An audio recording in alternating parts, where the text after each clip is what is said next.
Okay, this is the Indin BC-R21 two-band radio, which costs about £7 to buy online, and you get what you pay for.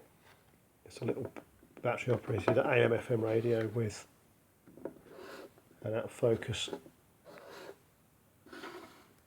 headphone jack just there, which I'm assuming will sound much better than the tiny little speaker it's got, which is probably only 2.5 inches across. The actual width of the radio is only about, maybe, if I move it back a bit, 4 inches across maybe. And FM is a lot better than AM. And I'll just switch it on and show you what I mean. We're on FM at the moment. It does pick up quite a few stations on FM.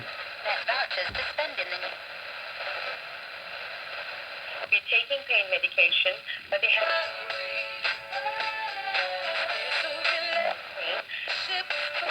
the stations are very close together, which doesn't help, but once you get tuned in, it's not too bad.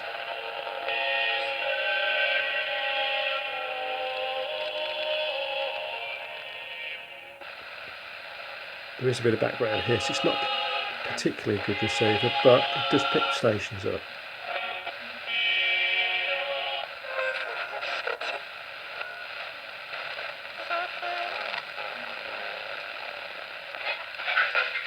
surprising them with a yachting. Perhaps the Real Housewives is round for the block. So it's not great, but for a tiny little radio, it's okay. It's listenable. Alien and so distant from my life in the 21st century.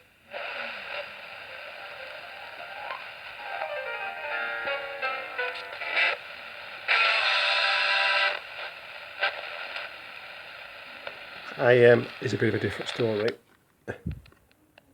Not much at all on AM, only the very strongest stations. In fact, I can only pick up maybe 2 or 3 stations on AM. Which you can do tomorrow as well. Billy says, where can one apply to become an official member of the Baba fan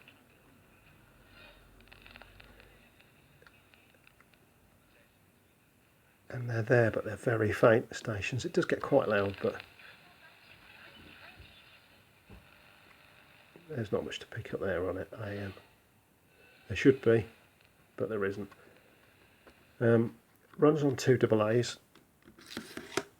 and frequency range is just there. 88 to 108 as usual on FM, AM 525 to 1600 kilohertz on AM, and yeah, and it's basically you get what you pay for. It's usable, it doesn't pick up much, but what it does pick up on FM is listenable. I'm guessing it would be better with a pair of earphones on. But if you're desperate and you haven't got much money to spend and you want a radio that's this small that does actually pick stuff up, then you could say, I can't say I recommend it, but you could do worse. But for another £3 or £4 you could get a much better, bigger AM/FM radio. So it's not hideous, but as far as a recommendation goes, I'd say maybe pass on this one. This is the first of a series of videos called Tech About the House, where we're going to pick bits of technology out of the small house we live in and show you it and run through it and tell you whether it's any good or whether it's not. Some of it's vintage, some of it's new, some of it's very vintage. So if you're interested, stay in tune, and then whenever I dig something else out, I'll shoot a little video and go through it with you. Thanks, bye for now.